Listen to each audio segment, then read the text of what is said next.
noviembre es una fecha muy importante en México, ya que marca el inicio de la Revolución Mexicana. Pero, ¿qué fue lo que provocó esta revolución? ¿Contra qué se peleaba? Esto y más lo responderemos el día de hoy.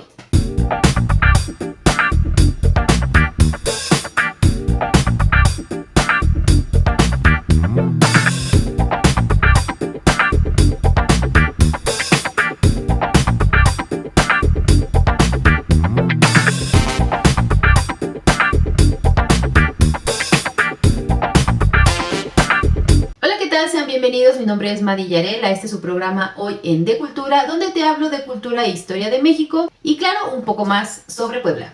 Bueno, hoy te traigo una serie como de puntos, de hechos que pasaron antes de que se diera pues, la Revolución Mexicana, ¿no? ¿Por qué fue que pasó esto? ¿Cómo es que sucedió? Tenemos como principal antecedente pues Porfirio Díaz y sus 35 años de dictadura. Aunque México observó grandes progresos con Porfirio Díaz, como fue la llegada del ferrocarril, de las líneas para el telégrafo, de que se hiciera inversión en petróleo, en minería, en textiles, esto solamente estaba ayudando al capital de personas extranjeras o de grandes hacendados que fueron muy allegados a Porfirio Díaz.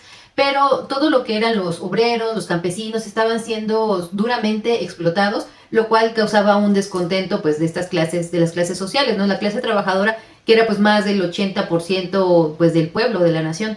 Las tiendas de raya.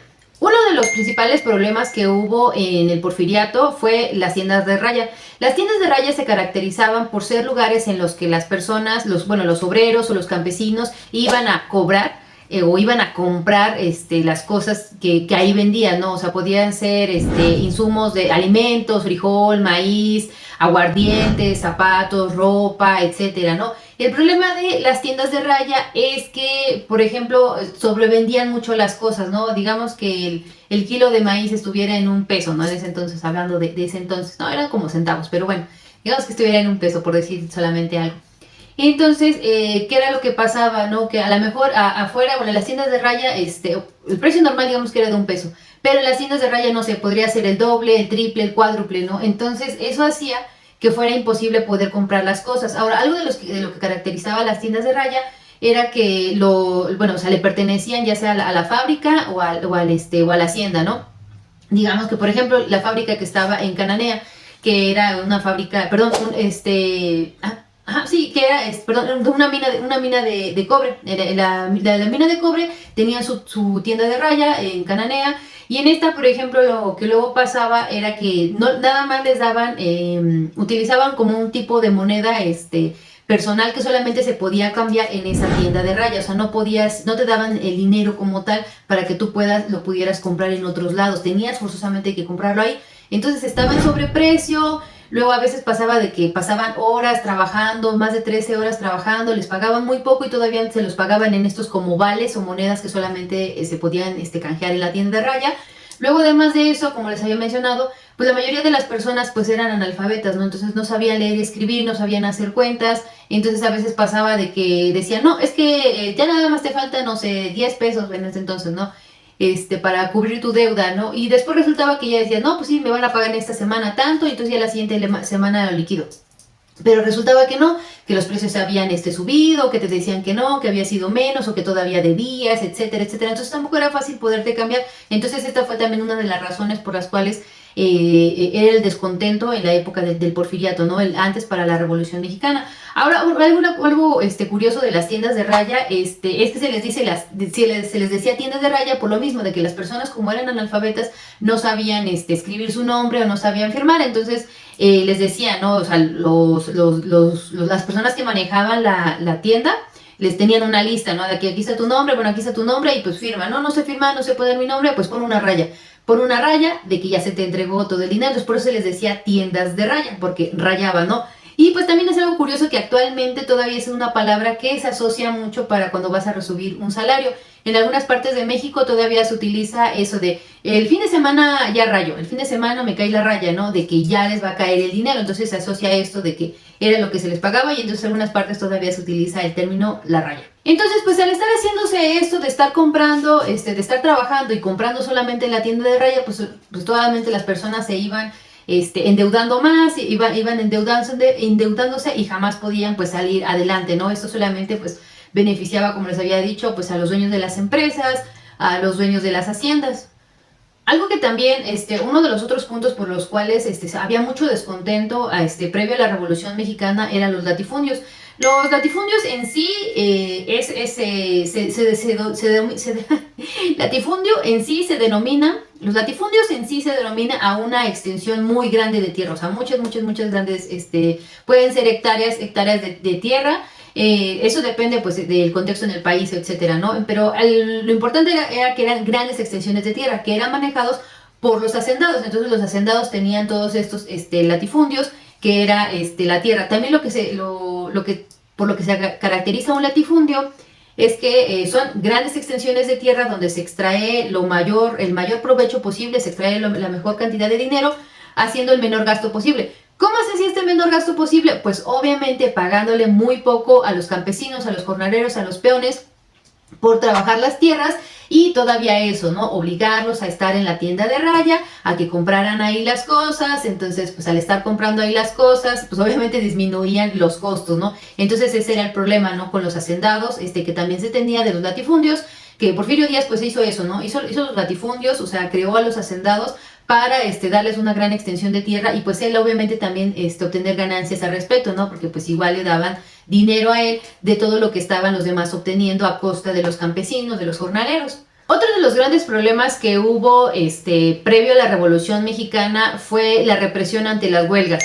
Pues bueno, como les mencionaba, ¿no? O sea, obviamente pues las personas empezaron a quejar de que pues los precios ya empezaban a ser excesivos, ¿no? Y el problema era de que pues no era de que tú dijeras, ay, bueno, pues ya me voy a otra hacienda, no hay problema, pues ya hay que se queden con el dinero que me debían. No, porque siempre decían que tú debías dinero, entonces no te podías mover de hacienda o de fábrica si tú no pagabas tu deuda que tenías en la tienda de raya. Entonces pues eso era pues contraproducente, ¿no? Entonces los primeros lugares donde, ay, bueno, y cada que había una huelga o una revuelta, cada vez que alguien se quería quejar, Porfirio Díaz mandaba a sus soldados para que detuvieran las huelgas, las protestas, porque pues estaba él en contra pues de eso, ¿no? Al final de cuentas Porfirio Díaz pues no estaba apoyando al pueblo, sino solamente apoyaba a los hacendados y a los dueños de fábricas. Una de las principales huelgas que existieron para hacer como el previo a la Revolución Mexicana fue la de Cananea y la de Río Blanco.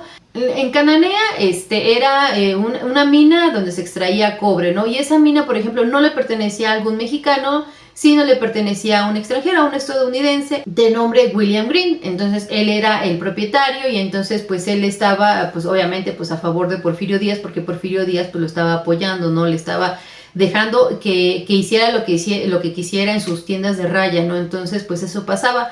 Ahora se hizo la huelga no duró mucho tiempo pues porque mandaron a los soldados pues para poder terminar con esa huelga. Empezó el 1 de junio y terminó el 5 de junio de 1906, o sea, en 1906, o sea, 6 años antes de que realmente empezara la revolución. Pero pues estos fueron los primeros como que descontentos y las primeras veces que el pueblo empezaba a demostrar su descontento y empezar a hacer algo para poder decir que pues no estaban de acuerdo con lo que estaba pasando, cómo es que los estaban tratando. En el caso de la huelga de Río Blanco, esa fue en Veracruz, era una fábrica de huaraches. Entonces ahí, por ejemplo, se quejaban igual de lo mismo, de que, por ejemplo, decían que ahí en Río Blanco, en esa fábrica, lo que les daban de la tienda de raya, en otras tiendas se los daban a un 25, a un 50, hasta un 75% más baratos. Pero pues era lo mismo, no podían ir a comprar a otra tienda pues porque nada más tenían sus vales o su tipo moneda, fichas, que solamente podían comprar en esa tienda de raya, ¿no? Y luego pasó de que como siempre estaban endeudados y todo estaba sobreprecio, llegó un momento en que las familias ya no tenían comida, ya no tenían maíz, no tenían frijol. Entonces muchas personas se reunieron y fueron a la tienda de raya de Río Blanco para decirles que pues les dieran 1 kilo de arroz, 1 kilo de frijol para cada persona, para esperar a que a llegar a la siguiente día de raya. Pero pues obviamente pues, las personas que eran dueños de las tiendas se burlaron de ellos, que como creían que iban a estar haciendo eso, se burlaron. Entonces se dice que hubo una mujer de nombre Margarita Martínez, la cual exhortó al pueblo a que saquearan la tienda y que tomaran las cosas que se les estaban negando y que por derecho les pertenecían, ¿no? Entonces fueron, saquearon la tienda, se llevaron todo lo que necesitaban y luego hubo otras personas que se pusieron a incendiar la fábrica, ¿no? Posteriormente llegaron los soldados, dicen que los soldados, lo que relatan históricamente es que los soldados llegaron rápidamente a desbaratar toda esa huelga, esa protesta, y empezaron a disparar, ¿no? No importaba si eran los huelguistas, si eran mujeres, si eran niños, cualquier persona que estuviera pasando ahí, fueron les dispararon pues para poder disuadir cualquier rastro de que alguien más quisiera levantarse en armas. ¿En qué momento Porfirio Díaz pues ya decidió que iba a dejar el gobierno? Bueno, él dijo en una entrevista en 1910 que él ya iba a dejar su mandato, que ya estaba listo para dejar a México, que ya podía tener sus elecciones y tener a alguien más, etcétera, ¿no? Pero pues, ¿qué pasó? Que al final de cuentas, bueno, y entonces se empezó a mover mucha gente, muchos que estaban en contra de Porfirio Díaz. Uno de ellos fue Francisco I. Madero. Francisco I. Madero, pues sí, juntó mucha gente, muchos simpatizantes, estuvo por todo el país para tratar de que lo apoyaran, y sí lo apoyaron, ¿no? Al final de cuentas, sí ganó las elecciones. Pero ¿qué fue lo que pasó? Nuevamente Porfirio Díaz volvió a hacer de las suyas y en este caso lo acusó de sedición. Sediciones, eso quiere decir que pues lo estaba acusando de estarse levantando, de estar haciendo una rebelión o de querer tirar los estados de poder. Bueno, cuando Madero ganó, fue arrestado en San Luis Potosí. Ahí fue donde fue arrestado por sedición e intentar derrocar los poderes del Estado. O sea, lo acusaron de algo injusto, irreal, pues porque nuevamente Porfirio Díaz y los allegados estaban diciendo que no, que Porfirio Díaz tenía que estar continuando, que no podían estar dejando que alguien más llegara al poder. Entonces, pues hizo lo que sí, porque al final de cuentas siempre había elecciones en México en el porfiriato, pero pues siempre las ganaba Porfirio Díaz. Por eso es que se dice que pues era una dictadura, ¿no? Siempre hubo fraudes, siempre hubo candidatos que no existían o candidatos o era el candidato único. Entonces por eso es que pasaba eso, ¿no? Por eso se perpetuó y se llegó al porfiriato. Bueno, entonces a Madero lo encarcelaron, pero Madero logró escapar y logró irse a Texas. En Texas, el 5 de octubre de 1910 fue cuando proclamó el Plan de San Luis, el cual decía que el 20 de noviembre de 1910 todos se levantarían en armas para estar en contra pues, de la dictadura de Porfirio Díaz, en contra del porfiriato, ¿no?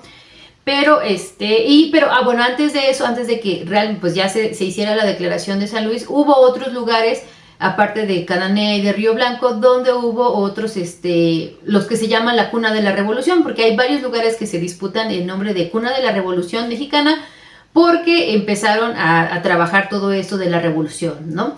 Existen varios lugares en México que se hacen llamar la cuna de la revolución. Vamos a mencionar a los principales y por qué es que se les hace o se les atribuye este nombre de cuna de la revolución. Cuna de la revolución mexicana. Bueno, la primera llamada cuna de la revolución mexicana es lo que les había mencionado en Cananea, que fue porque se hizo la huelga, pero pues esta realmente pues solamente duró un par de días, del 1 de junio al 5 de junio de 1906. Era 1906, les había dicho 1904, pero no es cierto, fue en 1906, o sea, 4 años antes de la Revolución Mexicana como tal. Entonces, por eso es que se dice que es como que la cuna, pero pues más bien sería como el pre. La segunda llamada cuna de la Revolución Mexicana, bueno, esa siento que es un poco más como por hablar de Francisco I. Madero, porque pues en sí nada más es considerada la segunda, bueno, es considerada también la cuna de la Revolución Mexicana, porque es en San Pedro, en Coahuila, porque es ahí donde está la casa donde vivió Francisco I. Madero. O sea, nada más por eso es considerada la cuna de la Revolución Mexicana, ¿no?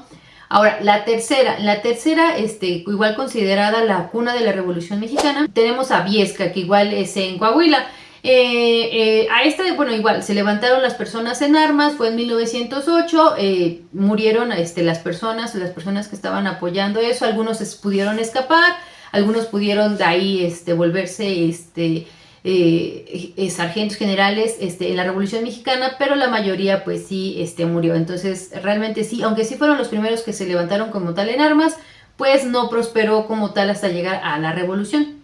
Ahora, la que está más cerca de ser la cuna de la Revolución Mexicana es Cuchillo Parado, que está en Chihuahua. Aquí, por ejemplo, sí se levantaron en armas unos días antes, o sea, sí fue en el año de 1910, pero fue unos días antes, fue el 14 de noviembre, entonces ellos pues avanzaron en armas, empezaron con todo, o sea, siguiendo el plan de San Luis que ya tenía Francisco y Madero, entonces por eso es que también como que es el segundo considerado, aunque igual fue un lugar pequeño que se levantó en armas y pues muchos fallecieron en ese intento de levantamiento de armas.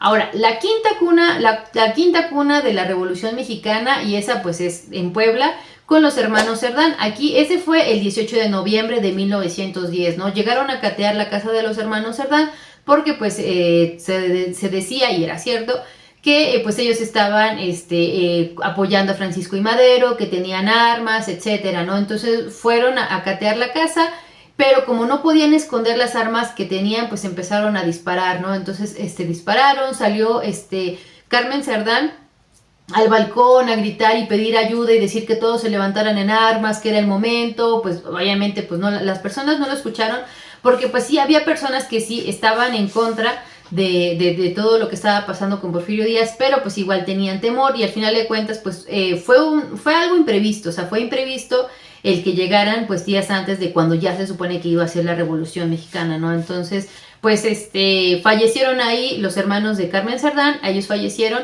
Entonces, pues, y sus cuerpos fueron exhibidos para darle como que una lección a las personas de que no debían estar haciendo eso, estando en la revolución.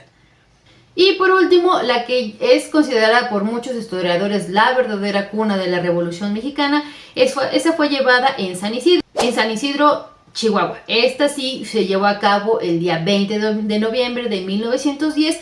Y esa fue la que mejor tuvo avance, porque desde ese movimiento, desde San Isidro, concluyó su avanzada hasta tomar la ciudad de Juárez, Chihuahua. Entonces esta sí fue como que el movimiento armado más grande que hubo.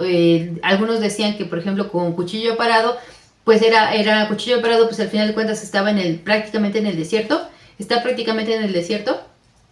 Entonces, y era un grupo muy pequeño. Entonces aquí ya en San Isidro ya estaban mucho más capacitados, armados, con el plan que tenían que seguir. Entonces por eso es que se considera como que esa es la real y verdadera cuna de la Revolución Mexicana, que pues yo diría que más bien es como el inicio, ¿no? O sea, porque pues ellos sí iniciaron el 20 de noviembre de 1910, pero pues al final de cuentas hubo atrás muchas personas que estaban en este descontento y que pues empezaron a caminar en todo eso, ¿no? Por ejemplo, tenemos, como les mencionaba, pues a los hermanos Serrano. Bueno, como podemos ver, muchas personas pues estaban descontentas, ¿no? Al final de cuentas hubieron muchos abusos por parte de Porfirio Díaz y de todas las personas que estaban allegadas a él, ¿no? Sí nos dejó muchas cosas, mucho progreso en el país, muchas inversiones, etcétera.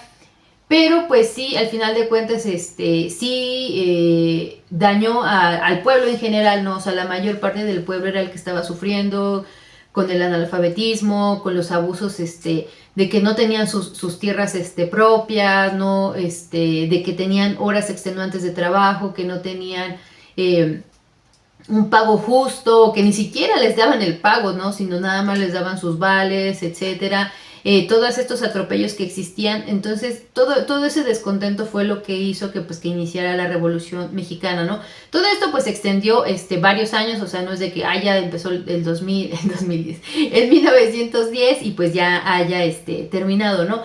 Pero pues sí, marcó el inicio de todo esto, ¿no? Al final de cuentas, Porfirio Díaz después renunció, se fue exiliado. Y tampoco es de que pues ya llegó Francisco y Madero y todo quedó bien, ¿no? O sea, de hecho Francisco y Madero sí fue electo al final de cuentas presidente, después fue asesinado. Hubo ahí problemas entre algunos del norte y del sur, Francisco Villa, Emiliano Zapata. Al final de cuentas también había muchas personas que que querían cosas diferentes, ¿no? Entonces, sí se lograron muchas cosas con la Revolución Mexicana, pero pues también hay muchas cosas que quedaron todavía como ese rezago, por así decirlo, el analfabetismo, hasta hoy en nuestros días aún hay personas, muchas personas que no saben leer y escribir, pero pues hay otras cosas pues que han cambiado, que han mejorado, ¿no? Al final de cuentas, pues es tratar de aprender de nuestros errores, aprender del pasado, de lo que nos ha dejado y pues tratar de seguir avanzando nuevamente, ¿no? Bueno, pues espero que les haya mucho gustado, entretenido o informado esta brevísima historia sobre la Revolución Mexicana. Esto sería todo por el programa de hoy. Les agradezco mucho el haber estado conmigo. Les repito mi nombre, Emma Villarel. Este fue Hoy en De Cultura.